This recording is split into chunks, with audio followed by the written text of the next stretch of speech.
Bless God. Good night, everyone.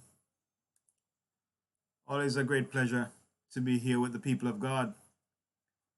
And we heard there from Kent Henry in his album, The Secret Place, from Integrity Music. If you're interested in that album, you can get it on Deezer.com. Good night again. Welcome to everyone who are here tonight. And I want to say special welcome to all those who are joining us, not on the Isle of Jamaica, but from across the world in Canada. Brother Lawrence Rose, good to have you on. Charmaine Reed, good to have you on as well, dear. Bless God that we're all here. And my regulars, I'm not going to call anyone names. Peradventure, I get myself in trouble like the last time. But those two persons, I want to welcome you all to this broadcast. Tonight, I want to take it a bit more of on a relaxed note. Not really relaxed, but I want to slow it down a bit because I don't want it to come to be so much more of a fast pace as I'm used to going in my previous broadcast.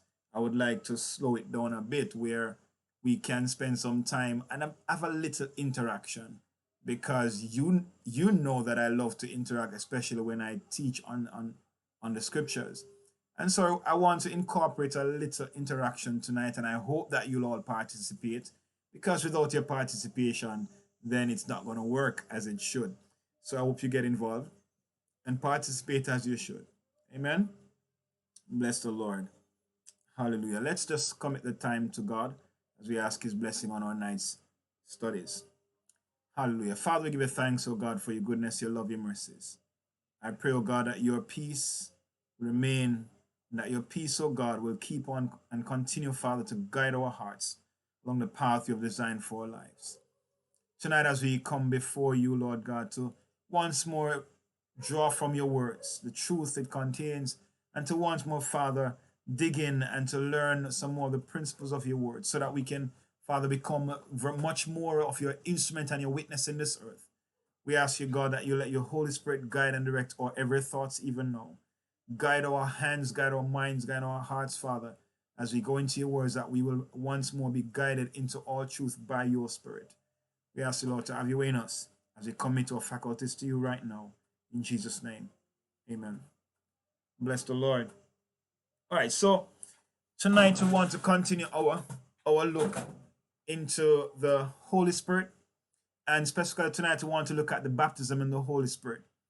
So that's what we're going to tonight. I hope that you are all ready, that you have prepared your heart, and that you have gotten rid of all the stones in your heart so that you can receive the word of God as a seed ready to spring forth into the good fruit tree and fruit bearing tree that you're supposed to have. So I hope you have prepared your heart and spend some time in prayer before God and prepared yourself before coming here tonight. So as you have done that, it's now time for us to switch over to getting into the word and to talking about the precious, beautiful Holy Spirit. As we talk about, what God has given to us as that gift of the Holy Spirit, that precious gift of the Holy Spirit, and that we are able to now know God and learn about Him, and once more be able to enjoy somehow the beauties of God's presence and all that, because the Spirit of God brings us so much. The Holy Spirit brings us so much. He doesn't only bring us, you see, when the Bible talks about Him being a comforter or a helper, it's not just someone who comforts us in time of mourning. He is everything in every situation that we need. So you need a counselor, he's a counselor. You need a friend, he's a friend. You need a motivator, he's a motivator. You need a mentor, he's a mentor. You need a teacher, he's a teacher. So he's everything, he's all things to you in all situations. So whatever you need is, he's there. If you need a lawyer, he's your lawyer. Because the Bible says, in the moment when you are brought before those who will judge you for your faith in Jesus Christ, He says you may not know what to say then, but the Spirit of God will take off what is Christ and give it to you, and you'll know in that moment how to respond, because He will bring that to you. In moments when you are troubled, He brings the word of God back to your memory so that you can apply the word and speak the word over your situation. So He's everything to you in all situations. So let's get into looking at the Holy Spirit and all that he is for us. Bless God. All right, so tonight we'll be looking at the baptism in the Holy Spirit. And first and foremost, we want to look at its nature. What's the nature of the baptism of the Holy Spirit? In other words, what is it? We want to come to an understanding as to what is the baptism in the Holy Spirit. If we understand what the baptism in the Holy Spirit is, then we can truly be able to know rightfully and properly seek after it and receive it. Because if you don't know what it is and you don't know how it is going to change your life, then somehow you may not desire it as you really should. And so I want you to understand what it really is and what it's supposed to do when you receive that. And so we want to look into that tonight. All right. So to get on, we want to look at the last words of Jesus. What are the last words that Christ spoke? And because in his last words, he spoke concerning the baptism of the Holy Spirit to his disciples. So part of his final words to his disciples included his message concerning the Holy Spirit, his instructions concerning the Holy Spirit. And so we want to look into that. All right. So let's get into that. Now, Jesus gave his disciples some very clear instructions that they should not leave Jerusalem until they receive the gift his Father promised. Now, that's a very clear instruction. Let's look at where it's taken from. It's taken from Acts chapter 1, verse 4. And it says, and as usual, I'm reading from the King James Version. You know, I don't use any other versions for my presentations. I may use them for studies, but for my presentations, for my teachings, my preaching, I don't use any other translations. And you all know why. Some other time I'll explain why. But Acts chapter 1, verse 4, it says, and being assembled together with them, commanded them that they should not depart from Jerusalem, but wait for the promise of the Father, which saith, ye have heard of me. So he said to the disciples, don't leave Jerusalem, but wait for the promise of the Father, which I have said unto you, which I have told you about before. So he says, wait for the promise of the Father. So there's a promise that he shared with them about, and they understood what he meant when he said the promise of the Father. So when he spoke that word, they automatically knew what he was talking about. So here he says, they should not depart from Jerusalem, but wait for the promise of the Father, which they have heard of him. You see, Jesus called being baptized with the Holy Spirit. He refers to being baptized with the Holy Spirit as, well, the Holy Spirit coming upon you. That's basically the term that he used. And he says, he also used another term called, he says, you know, he'll come upon you, but he also says, you'll be baptized in the Holy Spirit. So he uses two terminologies in speaking of it. Let's go to Acts 1:5 and let's look at what he says there. He says, for John should baptize with water, but he shall be baptized with the Holy Ghost not many days hence. So he refers to the infilling of the Holy Spirit or as being baptized with the Holy Spirit. Just as how John baptized with water, he says, you'll be baptized with the Holy Ghost. And so he compares baptism in the Holy Spirit with baptism in water. And so we have to then understand baptism in the Holy Spirit as that has some similarities with baptism into water. And so as we progress, we're coming to looking at that. So baptism in the Holy Spirit or with the Holy Spirit has some similarities with baptism with water. All right, so Christ went on to explain to his disciples that when they receive the Holy Spirit, they'll receive power. When the Holy Spirit come upon them, they'll receive power. And this power that they will receive will enable them, will give them the ability to be a witness for him. So, in other words, that baptism in the Holy Spirit will empower them to be a more effective witness for Jesus Christ. But he said they will not only be witnesses in Jerusalem and Judea, but they'll be witnesses unto the ends of the earth. So the baptism in the Holy Spirit is supposed to bring them power that will make them more effective witness. So if they were able to witness about Christ before, when the baptism of the Holy Spirit comes, they're going to be a much greater witness, all right, when he comes. So let's look at Acts 1:8, which somehow brings this out plainly. He says, but ye shall receive power. After that, the Holy Ghost is come upon you, and ye shall be witnesses unto me, both in Jerusalem and in all Judea and in Samaria and unto the uttermost part of the earth. One other thing about this word power, you know, that I like to bring out is that, you know, because most times when people talk about dunamis, they bring out only one aspect of the word dunamis, which is the whole aspect of explosive power, which is said that the word dynamite comes from this Greek word dunamis. Now, that is one focus of it, about dynamite power. But I like to focus on what the word really actually means. And it means having an ability that you are not able to possess in and of yourself. So it speaks to having an ability that you receive as a result of someone else's empowering of you. And that's what it truly speaks to. So dunamis speaks about having an ability to do something. All right? That's why it's translated power, because power is basically having the ability to do something. It's an ability. So it is saying here, what it's clearly saying to us, that you shall receive the ability to do things, the ability to do some things that you couldn't do before. So in other words, the Holy Spirit will enable you to do things that you are not able to do before. When the Spirit comes upon you, you receive that power. That power that you receive will now make you a witness of Jesus Christ. All right, so the empowering you get, that is now going to enable you to be an effective witness for Jesus Christ. Being a witness, it's not about being able to tell a story. Because when we talk about witnessing, we mainly think about telling somebody about Jesus. And that's only maybe a minuscule part of what a witness is. Because when we talk about a witness in a court of law, a witness is not somebody who knows the story theoretically, or who knows about the story, who can repeat it and tell it. That's not a witness. A witness is someone who was on location when the event took place, someone who experienced the event as a spectator or as a victim. Now, a witness is someone who has experienced the event. So you're a witness to the event. And so if you have not experienced the event, you can't be a witness. And that's what a witness is.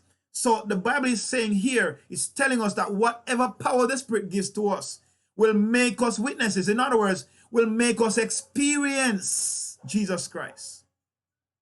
You are going to now have an experience, or have experienced Jesus Christ to the extent that you can now demonstrate and show forth that power and that experience to others. So it's speaking more to an experience that you will have. It's not just being able to tell of something. That witnesses there doesn't mean to tell. As a matter of fact, the word actually in Greek is martus, from which we get our English word martyr. So a martyr is someone who lays down their life for something they believe. So a martyr is a person who believes something not because he theoretically understands it. A martyr is someone who believes something to the extent that he will lay down his life for it because he knows it's true. He has experienced it. And so because of his experience, you can't get him to deny it because he has experienced it. Now, can you say to somebody who experienced Gilbert that storms are not dangerous? I want you to try to convince somebody who experienced Hurricane Charlie in 1951 that hurricanes are not dangerous. So I try to convince somebody who experienced Hurricane Gilbert that storms are not dangerous. Or go to any one of the islands in the Caribbean. Try to explain to one of these islands, or like Bahamas, or even down Turks and Caicos. Try to tell them that storms are not dangerous, or hurricanes are not dangerous. They will literally maybe laugh you to scorn or chase you out with stones, because they have experienced it. So there's no way you can convince them otherwise. So the point here is that a person who has experienced the power of Jesus Christ, you are not going to be able to convince them otherwise. That is why these individuals can lay down their life, because this is not something that they theoretically believe. They have experienced His power. They have experienced Him. And because they have experienced Jesus Christ, you can't get them to do otherwise, because they believe it, not because they understand it. They believe it because they've experienced it. And so here, these two words they need to be understood in this passage. Key words there is power and witnesses.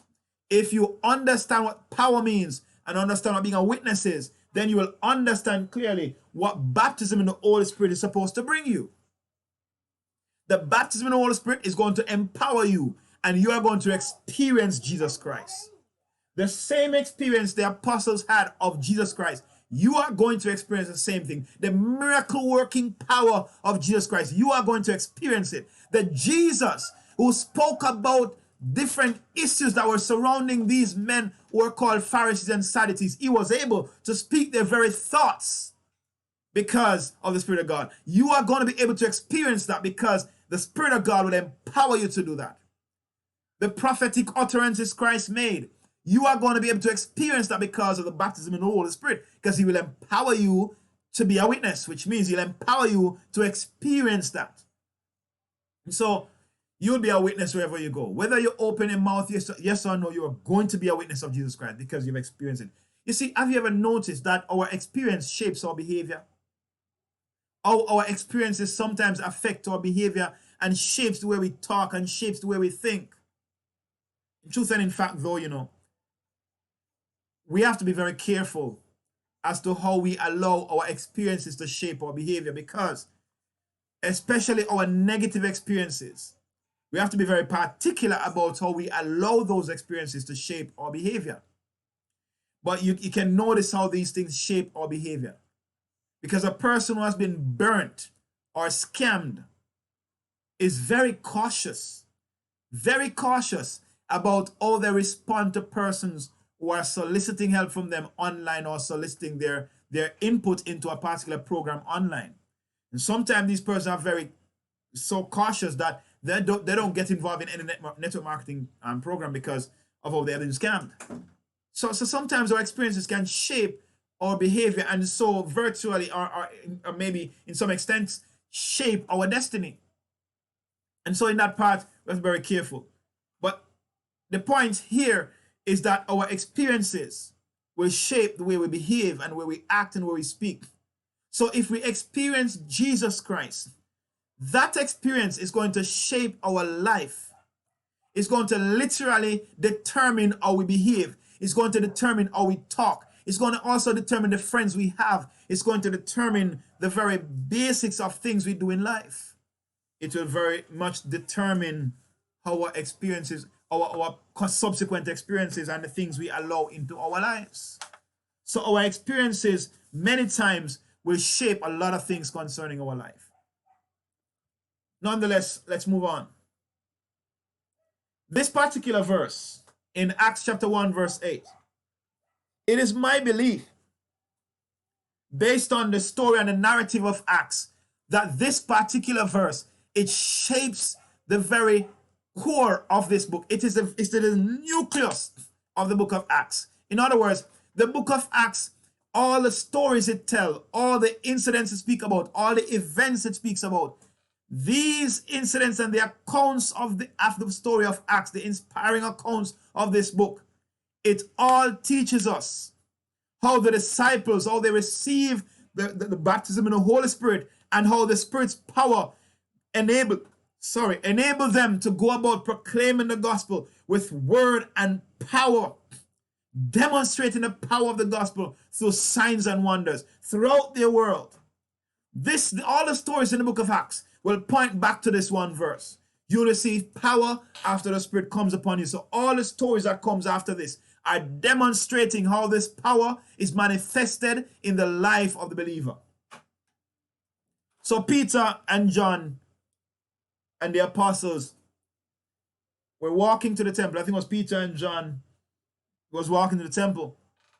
And this cripple was there, and he was asking for alms. And Peter turned to him and says, "Look upon us. Silver and gold we don't have, but such as we have give I unto thee. In the name of Jesus Christ, rise up and walk." Now Peter never prayed no prayer there. He simply declared a word, and that word healed that man. Where did that power come from? Peter's own word says, "This is not us. Don't look upon us as though it was of ourselves that we did this." He says, "This is done through the Holy Spirit, which was promised by Jesus and promised in the scriptures." So we must understand that Peter was able to do that because of the Spirit's enabling. And the very shadow of the apostles, as the shadow of the apostles passed by, people were healed as the shadows touched them. This power comes from the baptism of the Holy Spirit as he empowers you to do these different things. So the core of the book of Acts is Acts 1:8. If you want to understand the narrative of the book of Acts, you've got to accept what is said here in Acts 1:8. You can't deny this and then go on to understand what happens in the book of Acts. Because denying this verse means you're denying everything the book of Acts talk about. So let us understand that we have to be very clear about how we look into the scriptures and look into this, especially the book of Acts. Because as you look into it, you might think you're reading a fairy tale if you don't understand what Acts 1:8 talks about. Because there are some events recorded in the book of Acts that are nothing short of a mighty miracle. Philip is one. The Spirit of God took Philip and brought him to where that Ethiopian eunuch was and placed him right in where the eunuch was.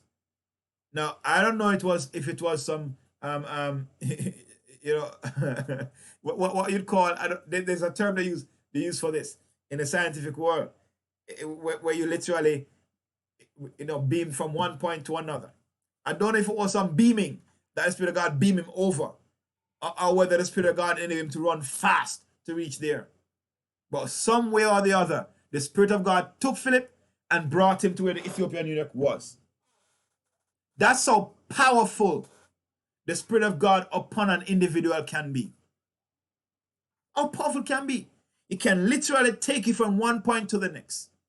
I have heard testimonies of how the Holy Spirit, one man who was kidnapped, and this is a testimony that was given, one man who was kidnapped, and his brethren, his church brethren were praying for him. And as they are praying, where he was being hooked, when they were holding him, he was there tied up. And the men left him in a room and was outside the room in like a veranda area. They were there talking and having a good time laughing. And the young man, every single rope they tied him with fell off him. And he got up and walked through the door, walked through the men who were sitting there on the outside, walked between them and walked his way home. In other words, this man was able to walk through these men without them seeing him, and he walked all the way home. That's the power of God in operation, and that's the kind of power the Holy Spirit brings upon the believer, enabling them to do things they can't do in and of themselves. That's the power of the Holy Spirit. It's power that is uncommon power. So if you want to call it dunamis or dynamite power, go ahead. But dynamite speaks more to destructive power. The power of God is not destructive. And that's why I don't like to use that aspect of the word's meaning. I like to focus on the positive side of the word's meaning. Because dynamite is destructive. But, dynamite can be used to create things, but it's not really creative. It's destroying something to create space for something else. So I don't like to use that terminology. I like to talk about the ability to do something that you couldn't do before. Unnatural ability. Uncommon ability. For someone to look at you, seeing you for the first time, and begin to tell you specific details about yourself, and beginning to tell you what will happen in your life from that point forward, that's no uncommon feat. That's the power of God's Holy Spirit in action. It's sad, that in light of seeing these things, many times people call it the work of the devil. That's because they don't know the scriptures that much. The moment they see power in operation, they call it the power of the devil. Boy, it's sad. But I rather call it the power of God, because my God is the all-powerful God. He's not a God who is weak. The devil don't have such power. He can mimic and copy certain aspect of God's power, but he doesn't have such power. And so I don't credit him when I see the mighty working of God's power. When I see men being healed from HIV, oh no, I don't credit that to the devil. When I see people getting out of wheelchair and walking, I don't credit that to the devil. When I see men and women rising out of sick bed, getting up from a bed they're sick and couldn't move, when I see them rising up, I don't credit that to the devil, because he doesn't have such power. The Bible tells me that his mission is to steal, to kill, and to destroy. That's it. That's his mission. So I don't credit him when I see people's life turn around for the better. And when I see men's life turn on, they're lifted up. I don't credit that to the devil. I credit that to God. As a matter of fact, I always say the devil can't do nothing to the believer. Nothing at all. Hallelujah. Let's look at some of the expressions that are used to refer to the baptism of the Holy Spirit. And first, I want to look at Acts 1, verse 5. Because in this first chapter of the book of Acts is where Christ spoke, where Luke records some of Christ's last word to his disciples. And he says in Acts 1, verse 5, he says, "For John truly baptized with water, but he shall be baptized with the Holy Ghost not many days hence." So here, this experience of being baptized with the Holy Spirit, Christ speaks of it using the terminology baptized with the Holy Ghost. He says, "You shall be baptized with the Holy Ghost." Is that the only way Christ refers to it? Being baptized with the Holy Ghost? Let's see, because down in verse 8, he uses another terminology. In verse 1 of chapter 8, he says, "But he shall receive power after that the Holy Ghost is come upon you." So the term he used there is the Holy Ghost come upon you. That's the terminology used. So in a single discourse, Christ uses two terminologies to refer to the same experience of being filled with the Holy Spirit or being baptized with the Holy Spirit. All right? So when you see these terminologies, are they referring to two separate incidents? No, they're not. They refer to the Spirit coming upon the believer, upon the Christian, and equipping them with power for service. That's what both of these terms are referring to. Not two different happenings. It's not two different events. The Spirit coming upon an individual, or the Spirit being baptized, or an individual being baptized with the Holy Ghost, or someone being filled with the Holy Ghost. They're speaking of the same incident or the same happening of a believer being equipped with power for service. So when you hear about baptism in the Holy Spirit, just think power for service. Now, let's look at 4 instances of where the Spirit is said to have come on believers. The first one is the disciples at Pentecost. The disciples at Pentecost.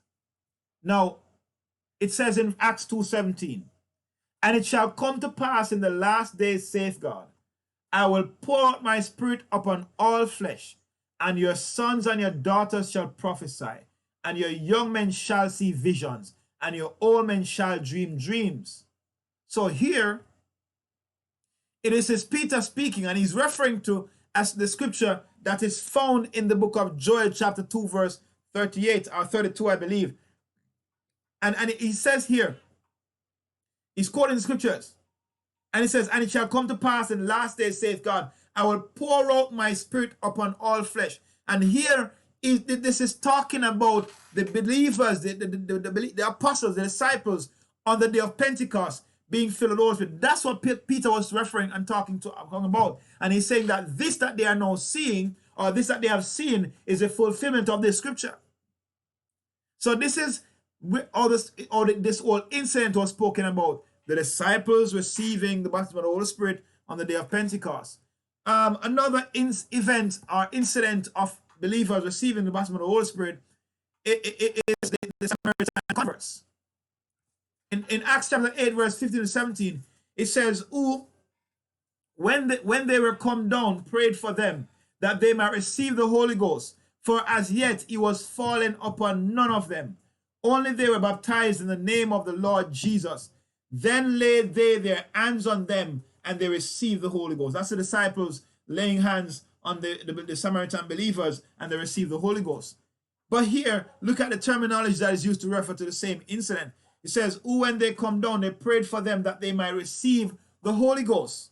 But then in the very next phrase, or very next line, it says, "For as yet he was fallen upon none of them." So it uses a term there, the Holy Spirit falling upon someone.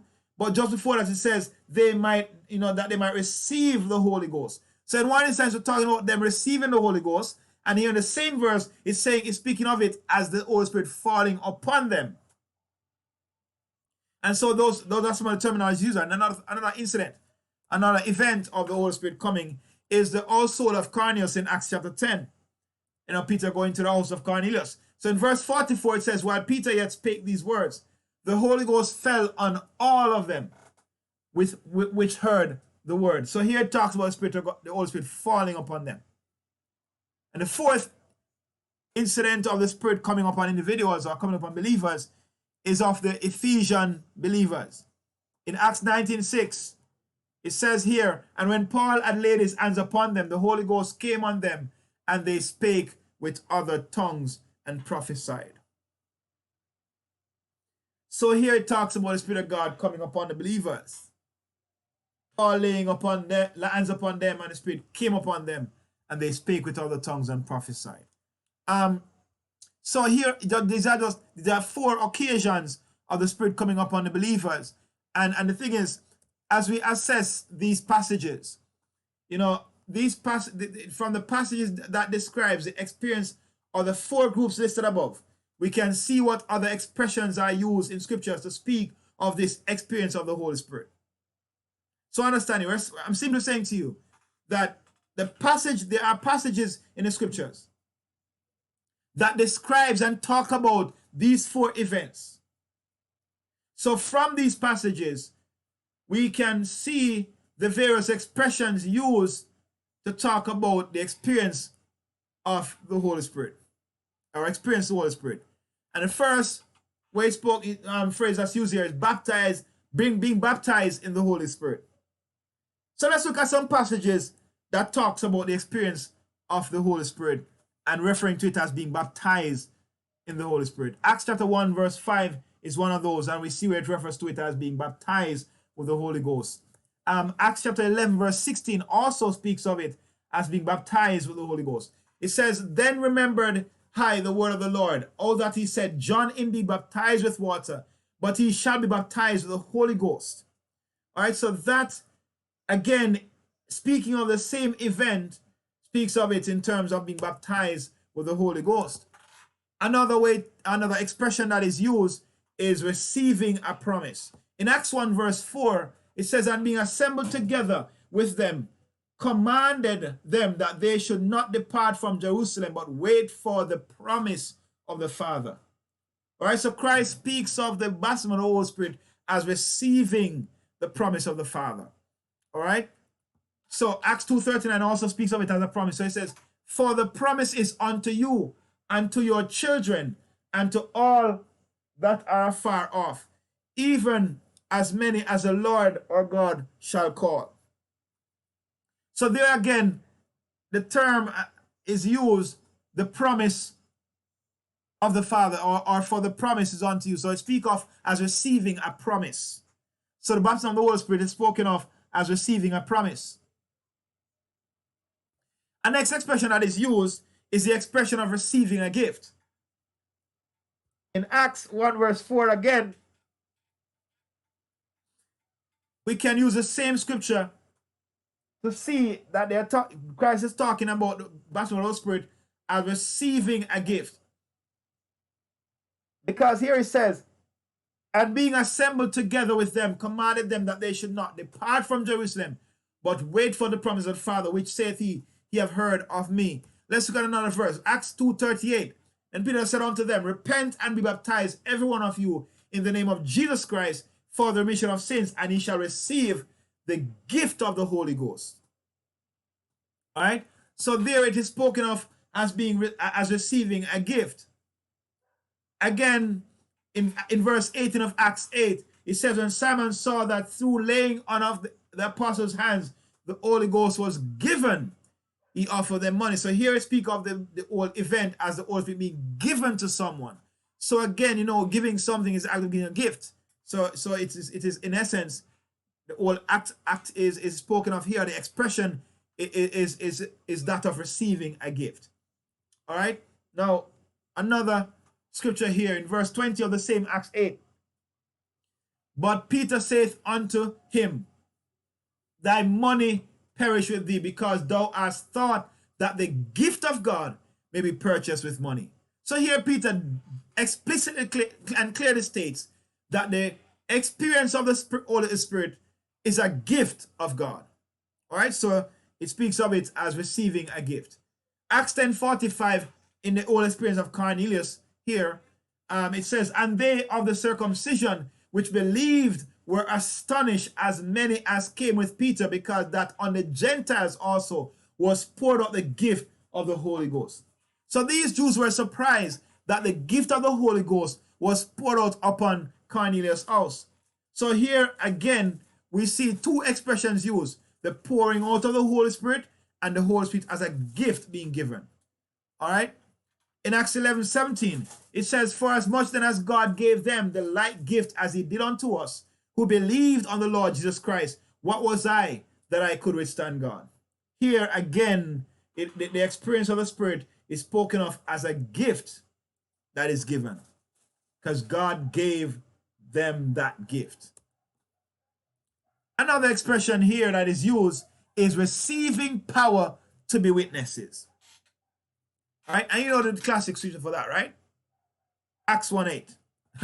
Acts 1:8 is that classic scripture that talks of the baptism of the Holy Spirit as an act of receiving of power to be witnesses. Acts 1:8 says, but you shall receive power after the Holy Ghost has come upon you, and you shall be witnesses unto me. So there are three expressions used: receiving power, being witness, and the Holy Ghost coming upon you. So there are three expressions used in that one verse concerning the experience of the Holy Spirit.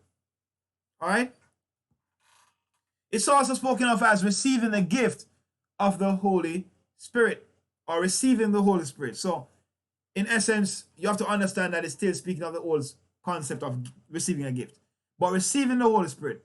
In Acts 2:38, Paul says, be baptized, every one of you, in the name of Jesus Christ for the remission of your sins, and he shall receive the gift of the Holy Ghost. Again, that's basically the same as one given before. Acts 8:15, it says, who when they were come down prayed for them that they might receive the Holy Ghost. So there the expression used is receiving the Holy Ghost. All right. Now there's a passage of scripture in the book of John, in John chapter 21, when Christ came to the disciples and he said to them, receive the Holy, he breathed upon them and said, receive the Holy Ghost. Now there are some who debate that is Christ, that is disciples receiving the baptism of the Holy Spirit. That cannot be the case, because if that was the case, then he couldn't have said to them in Acts 1:8, which is after this event, because Acts 1 and down to verse 8, it is right before his ascension. The incident spoken of where he said to them in the room, receive the Holy Spirit, is one of those incidents of him appearing to his disciples, which is before his ascension. So we know that that incident is before his ascension. But we know that what he spoke in Acts 1 is basically happening right just before his ascension. So it's clear that if he says to them, do not leave Jerusalem until you are endued with power from on high, if he's saying that to them, then it means that what he said to them in John 21 is not the baptism of the Holy Spirit. But we know, and I'm not really making a link here, but I'm saying from what we know that when you are regenerated, when you are converted, at conversion, when you are regenerated, we know that the Spirit of God comes to live inside of you. And then him coming to live inside of you enables you to now experience or to receive the divine nature of God in you, where you can now say no to sin. You now are empowered to say no to sin because you have the nature of God in you. The nature that was there was the nature of the flesh.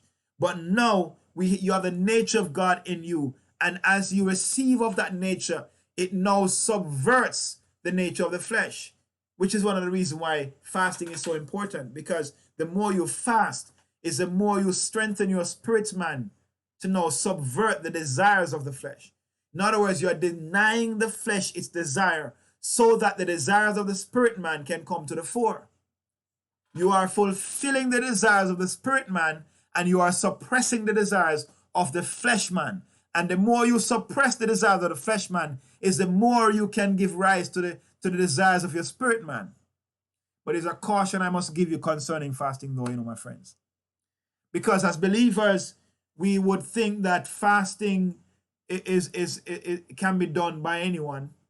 And when you fast, you don't have, you can't just really, it's just basically staying away from food. No. That's why when the Bible talks about fasting, it always couples it with the word prayer. It always talk about them together, fasting and prayer, fasting and praying. Because if you are fasting and not praying, you are opening up your spirit man to all demonic influences.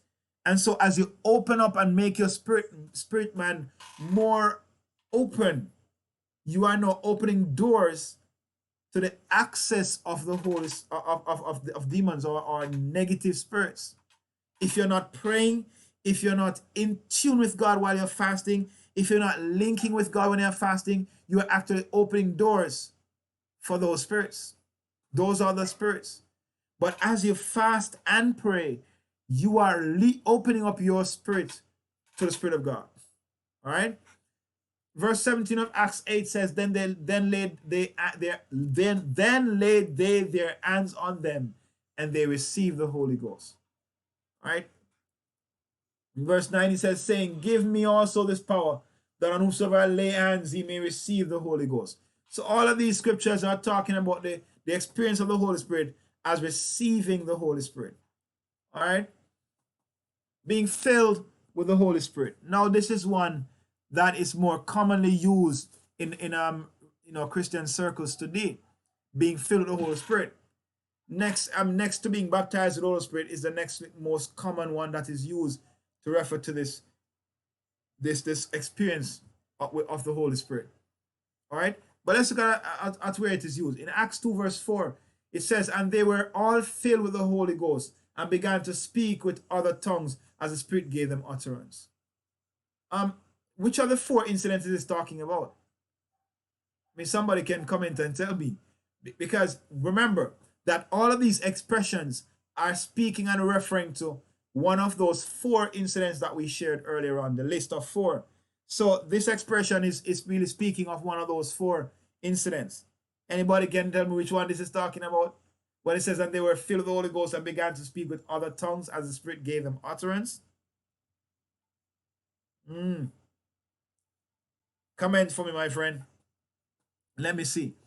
So here, the word says, and they were filled with the Holy Ghost. So the whole idea of them being filled, it's speaking to the same experience of the Holy Spirit. The believers being filled with the Holy Ghost. Now, the next expression is one that speaks to having the Spirit come on you. And again, or being poured out on you or falling on you. Acts 1:8 is a classic example of it because it talks about, at least 3 different expressions of the same experience. All right? So, but he shall receive power after that the Holy Ghost is come upon you, and he shall be witnesses unto me both in Jerusalem and in all Judea and in Samaria and unto the uttermost parts of the earth. I have another question for you.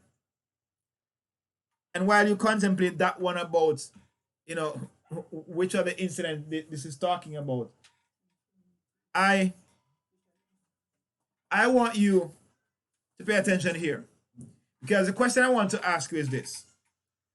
Why was it important that Jesus, tell his disciples not to leave Jerusalem until they are filled with power, until they receive the promise of the Father? Why is it that he was telling them not to leave Jerusalem until then? Why was that important? Can anybody tell me why that was important? Because if he tells them not to leave, there must be something important about it. There must be some importance as to why he's telling them not to leave Jerusalem until they receive the power from on high. And in line of that same Spirit coming upon you and being poured out upon you, or you falling on you, Acts 2:17 speaks of the same incident. And it says, and it shall come to pass in the last days, saith God, I will pour out of my Spirit upon all flesh. So here God talks about pouring out of his Spirit upon all flesh. So the baptism of the Holy Spirit, or the experience of the Holy Spirit, is spoken of as the Spirit being poured out upon you or falling on you or coming on you. All right. Now, I understand. Yeah, I see that response that because they need to receive the Holy Spirit. Yeah, they need to receive the Holy Spirit. But why is it important that they had to stay in Jerusalem until they receive the Holy Spirit before they venture out to anywhere? Why is it so important? Why is it so important that the apostles, they should leave Jerusalem? And again, Jerusalem was where they were. They were in Jerusalem. That was their hometown. So why was Jesus saying to them, don't go out until you receive the baptism in the Holy Spirit? I need some of those persons who love who have been listening, persons who have been attending Bible study. You should know this. So can somebody tell me why is it so important that they stay in Jerusalem until they receive the baptism of the Holy Spirit? Why was it so important?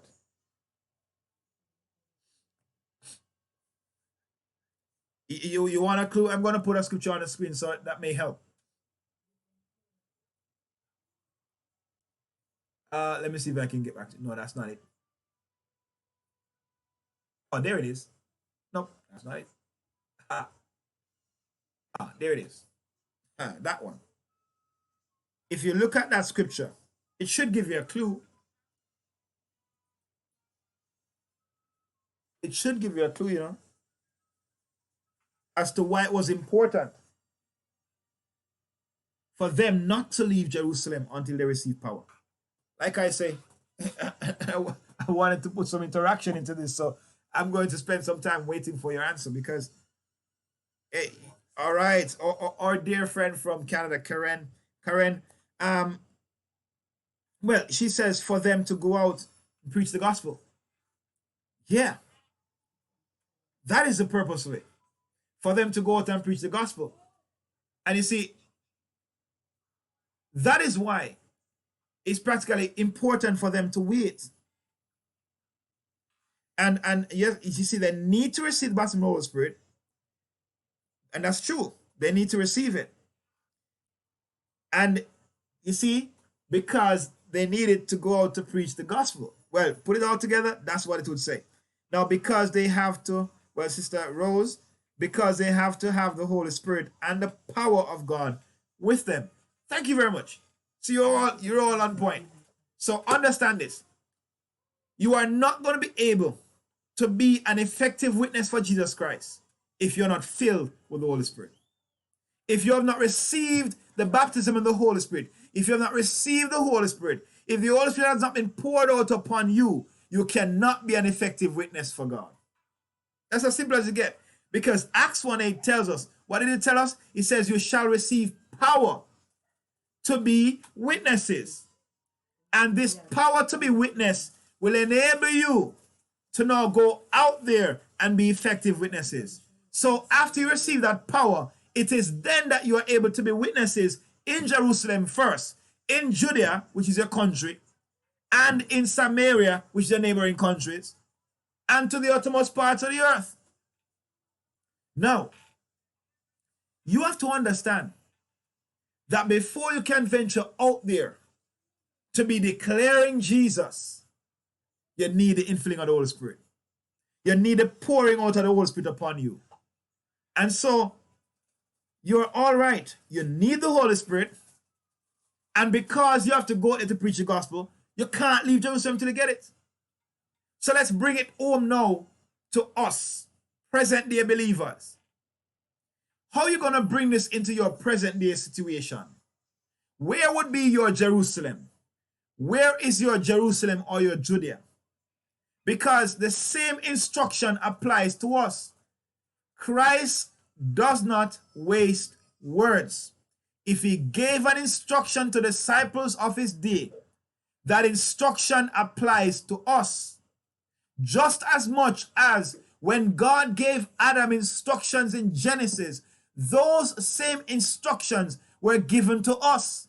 Because the Bible says we were in the loins of Adam when all those events were going down. When he fell and ate the fruits, then when God was instructing him, When all these events were taking place, the Bible says we were in the loins of Adam. So when God made Adam, he made the whole human race. Because from the day he made Adam, he never had to go back and make another one.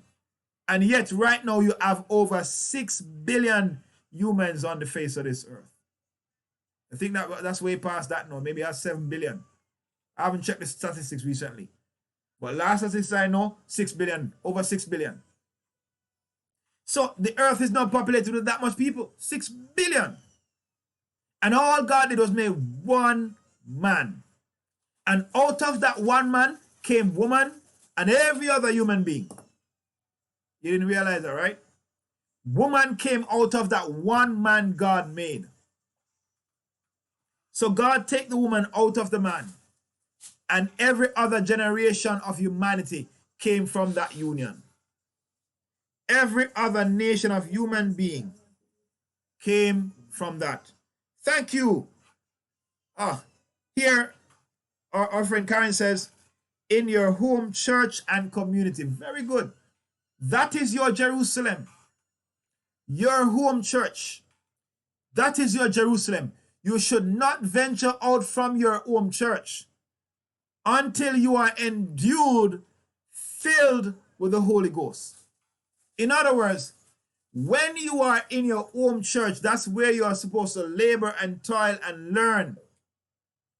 Learn at the feet of Jesus. Those 3 years the apostles spent at Jesus' feet, and those days they spent in the upper room in Jerusalem waiting for the promise of the Father. You are supposed to spend those years at the feet of your pastor, at the feet of the man God sets over you. Learn about Jesus. Stay at that feet and learn. And when you have learned and received the baptism of the Holy Spirit, then you can venture outward into your community, into your parish in respect of Jamaica, and into your country. And venture out and share this gospel. But go out to the blessing of your minister. Go out to the blessing of your pastor. Because when God endue you with power, it's not power to be controlled. It's not power to be placed in a box. It's not power to be placed in a bottle and locked away. No, it's power to bless the body of Christ. So when you are endued with power, you bless the body of Christ right in your home church. And as you grow and develop in your gifting, that blessing of and encouraging of the believers and edification of the believers can now venture out and touch the believers in your community. That's all the other churches around you. And all the communities around you, not just the church, but the community around you should now be experiencing that power of God through you. Then the wider parish should now be experiencing the power of the Spirit upon you. Not just the church. Yes, the gift of the Holy Spirit is given to bless the church, for you to edify the believers, but it's also given for you to minister to the lost souls out there, so that when you preach the gospel to them, you are able to minister to their need, demonstrating the power of the gospel you preach. You see, words alone don't win souls. It's the power of the Holy Spirit that wins and converts souls. So if you're good at explaining, I will clap you now and applaud you. But you see, the explaining and the communicating of the message, that's very good. But you need the power of the Holy Spirit to seal the deal, to show to those you're preaching to that this is not about words. This is about the power of God. We need that. We need that. We need the power of God. And so if you don't have the power of God, don't venture out. There are times, and a lot of times, friends, that believers think that because they are able to do something, then pastor should send them out. And they're not filled. They just have the ability to do something. And it may be a natural ability that they have. But they want to now be placed on a roster to go out and preach in crusades, but you're not filled with the Holy Ghost. You want to go out and be doing ministry, but you're not filled with the Holy Ghost. Not the way God works, friends. He says, don't leave Jerusalem. Do not leave until you are endued with power. You see, I like to use this analogy. A farmer has a field, and in his field that he has workers. Now, these workers, they go out in the field at his instruction. He gives them the tools they need to go out there and work. And he tells them where to go and work and what to do when they go out there to work. Now, all this, the farmer controls his farm. Now, if you want to go work on the farmer's farm, can you just walk onto the farm and start working with your own tool and doing what you think should be done? You are a trespasser. And the farmer will certainly charge you for that because you're trespassing. He may very well throw you in jail for trespassing. But if you want to work on the farmer's field, the first thing you've got to do is go to the farmer. You apply to the farmer to work on his field. And when you apply to the farmer, if the farmer feels that you're a suitable candidate for the job, he will then instruct you as to what the job entails. Then, after instructing you as to what the job entails, he will equip you with the tools you need to go work on the farm. He doesn't require you to bring your own tools. He will give you the tools you need to go work on the farm. So the tractor that's plowing the field, he owns it. So whatever else you're going to use on the farm, he owns those. So he equips you and tells you where to go and work and what to do when you get there to work. It's the same thing with us working in this harvest field of God. If you want to be a minister in the field of God's work, you first must apply to God for a job. And that means I must now go before God. And as I go before him, as I apply to him, as I spend those time with him, he will then instruct me as to what the job entails. But not only that, he will empower me, equipping me with the tools necessary to do the job. So this job doesn't require just the ability to talk. This job requires the ability to talk, yes, but it also requires you to have the experience. Because if you don't have the experience, you're only but a mere talker. You ever hear somebody saying that, boy, you don't know what you're talking about because you've never experienced it. That means you are not qualified to speak of something you have never experienced. And Christ knows that. So he says, don't you dare leave Jerusalem until you are endued, because you are not qualified to speak of something you have never experienced. You are not. So until you are qualified to speak of the event or that has happened, you cannot speak and should not speak of it. So therefore, friends, we have to learn that if we are going to be witnesses for Jesus Christ, we have to first of all be filled with the Holy Spirit. We have to receive it, receive the outpouring. Now, all right, we're still talking about this last one, the Spirit falling upon persons. So as far as yet, he was falling upon none of them. So here it speaks of the experience of the Holy Spirit as it is falling upon people. Acts 10, 44, 45 passage we read already about Peter in the house of Cornelius. But here it says the Holy Ghost fell on them all. So that again is the expression being used of the Holy Spirit falling upon the believers. All right. Now, Acts 11:15 also speaks of the same thing of the Spirit falling. It said the Holy Ghost fell on them. As I began to speak, the Holy Ghost fell on them as on us at the beginning. So here, the same way the Holy Spirit fell upon the believers at the day of Pentecost is the same way it fell upon these believers in Acts 11:15. And he says, as I began to speak, as he opened his mouth and began to speak, the power of God fell on them. The Holy Ghost fell on them. That's the kind of demonstration of the power of God we need in our ministries today. These are the demonstration of the power of God that we need in our ministries. The equipping of the church is for the purpose of the church committing itself to doing the work of God. It's for God equips the church to do the work. He equips them because he has a work for them to do. And the work that they have to do, they need this equipment. And so he equips the church with these giftings of the Holy Spirit for them to do the work. In other words, I don't believe that God takes all the gifts and places in one person. No, the Spirit says the Spirit gives his gifts unto men as he would, just as how he wants to. And he doesn't give it to people who basically ball for it. He gives it to people he wants to give it to. That's what it means when it says as he will. It means that he must want to do it for it to be done. So the Holy Spirit pours out, the Holy Spirit is poured out upon a believer because it is the source by which God equips the believer to do the work of the ministry. Amen?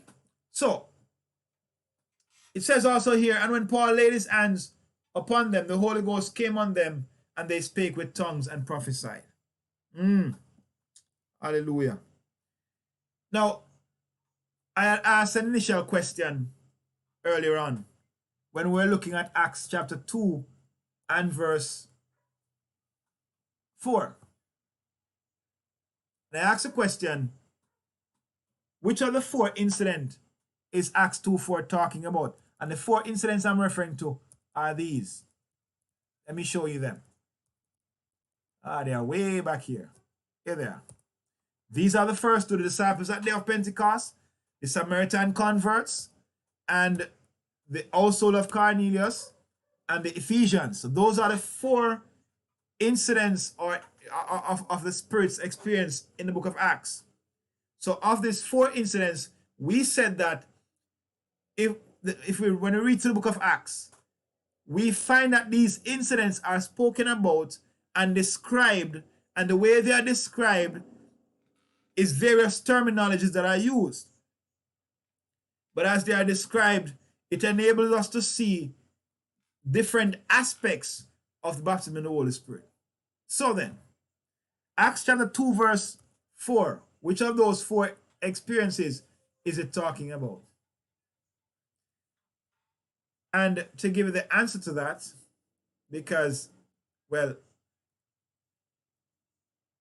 I haven't had a response to that one. So if you're going to respond, you have to say either number 1, 2, 3, or 4. All right, number 1 is the disciples being baptized on the day of Pentecost. Number 2 is the Samaritan believers. Number 3 is the Cornelius house. And number 4 is the Ephesian believers. All right, so here, let me give you the answer to that one. It's Acts chapter 2, in Acts chapter 2 verse 4. This particular reference here is speaking of the very first one. The disciples on the day of Pentecost. That's one of the 4 that it's referring to. All right. Now, as you look at all these different expressions that are used to speak of the baptism of the Holy Spirit, what we have to understand is that all of these expressions are literally giving us different aspects of the baptism of the Holy Spirit. In other words, as you look at these different expressions, it might seem like they're talking about 4 different things or various different things. No. But these various expressions will allow us to see different aspects of what it means to be baptized with the Holy Spirit. When they talk about something being poured upon someone, it means that you are submerged under something. So what does that tell us about the baptism of the Holy Spirit? To understand this, it is telling us that when you're baptized with the Holy Ghost basically has control of you. Basically has control of you. Because it comes upon you. It's poured out upon you. So what you do from that point forward is at the very influence of the Holy Spirit. So in other words, you now begin to do things that the Spirit would have spurned or inspired or motivated you to do. You are now doing things that he tells you to do because he now He's all over you. There's a song that says he's all over me and he's keeping me alive. No, that's kind of like what we're talking about here. When it's about being poured out upon you, it's you being covered by something. So in other words, something takes over or someone takes over to the point and extent where you are now controlled by that individual. That's the Holy Spirit. When it said that the Holy Spirit falls upon somebody, it means basically that as he falls upon you, it means that he takes control of you. Simple. Now, this expression is used in many other scriptures in the Bible, many other texts in the Old Testament. And one of the cases in which it is used is in war, in battle. It use the expression, say, for example, and for example, Joab fell upon him and slew him with a sword. See, so it's referring to the act of pouncing upon somebody and just, killing them. And even in the story of Jesus, I think it refers to the same thing, that thieves fell upon him. It means coming upon him suddenly. So when it talks about those with falling upon somebody, it is like an instantaneous event where the person experiences a transformation. So it speaks to the urgency of the immediateness of the Spirit when he comes upon you and you're getting that gift. So it's not like he comes upon you now and over a period of 5 years, you develop that gift. Instantaneous, that gift comes. As he comes, that gift comes, falling upon. It speaks to the immediateness of this act. It's not a process. It's not something that happens to you over time, where it starts today but ends maybe 2 years later before you're really filled. No, it's instantaneous. Once the Spirit comes, he comes like that, instantaneous, and you're endued right away.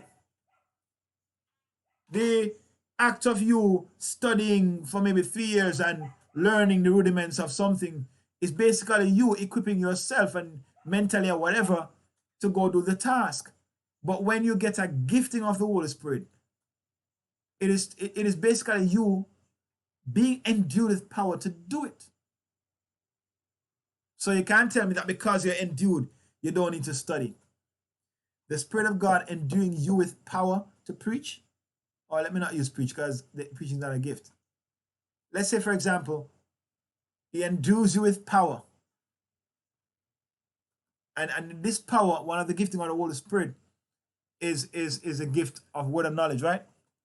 Word of knowledge. So if he endues you with that power of word of knowledge, do you have to go study now how to communicate with people? And some people say no. But I know some people say yes. That you still have to study, because when the Spirit enables you to do something, it doesn't mean that you'll immediately understand the rudiments of how best to do it. Because the Spirit's enablement is not so much the finer details as to how you project your voice, how loud do you speak, how long do you speak. All of this is something that you have to work out. The Spirit merely gives you the gift. You now have to master that gift.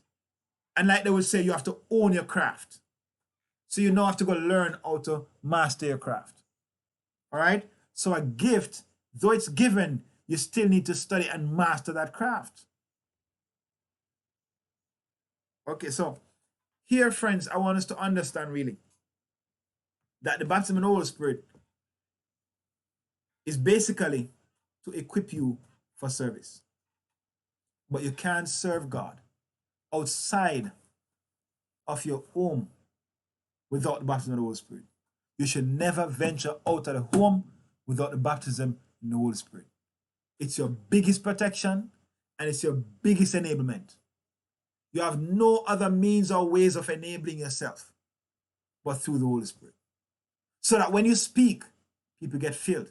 When people see that, it's a demonstration of the power of God. When you speak, people are healed. When you walk by, people are healed. That's a demonstration of the power of God. And you don't want to lose that. Bless the Lord. As per usual, you know I'm going to ask, are there any questions? Hallelujah. Are there any questions? Because as per usual, we normally ask questions at this point in time.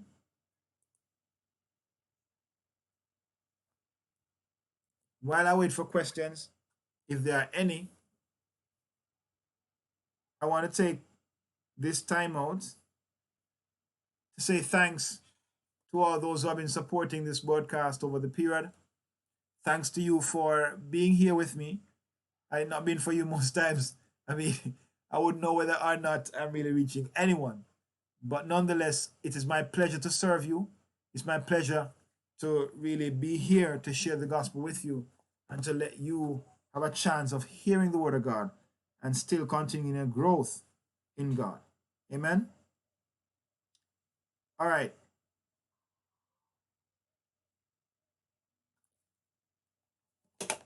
Waiting for question and answer. If there are any.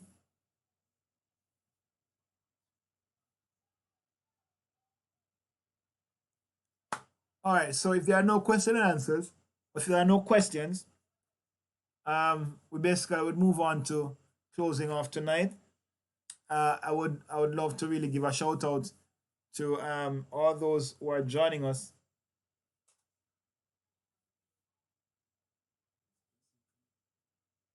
Uh, okay, bless her heart.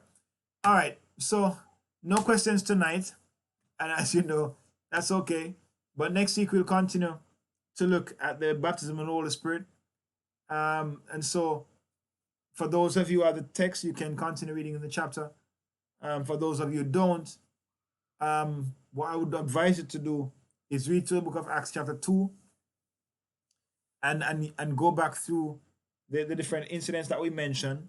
Like, for example, Acts chapter 10, the Ephesians believers being filled with the Holy Spirit in, I think it's chapter 19, and also in Acts chapter, well, it's the believers, but there's also Acts chapter, let me see.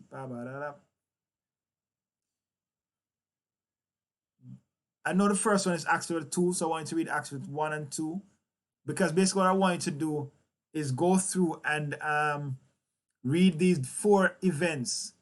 And as you read them, I want you to go through them, and whatever you don't understand, you make a note of that and record your question that you want answered.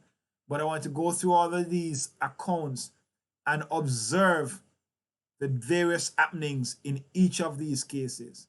All right, so the first one is Acts chapter 2, which I would love for you to read Acts chapter 1 as well. The second one is in Acts chapter 8. All right, so that's about the Samaritan believers. And then in Acts chapter 10, it's about Cornelius' house. So I want to read that one as well. And Acts chapter 19 is about the Ephesian believers. So I want to read those four incidents, and I want to look at it, analyze as best as we can to see what is it that these believers had after they received the Holy Spirit, if you're able to deduce that from the passage, and compare what they were before and what they were after, if the passage allows you to do that. If not, you may have to lean upon extra biblical texts, like traditional books, the Jews, to get the answer. So if it is that you're not able to go that far, don't worry. I just wanted to look into the text and see how, the events take place and the different factors of those events, highlighting those and recording your questions. All right. Now I have a question. Will you be doing anything on fasting? Um, at various times we do talk about fasting. So yes. So I'll be doing something on fasting at some time in the future, because we always do touch on that topic, because again, especially when we're about to do a week of prayer and fasting. And so one is coming up, and so therefore we will, I will incorporate that in our Wednesday night studies to talk about really what fasting is and how to do a fast properly. All right. So blessings to you all. Enjoy the rest of your night. And before we go, I'm going to pray with you before we leave, but enjoy the rest of your night. Have a great evening. All right. Bless God. Father, We thank you for your love, your goodness, and your mercy. May your peace be over your people even now.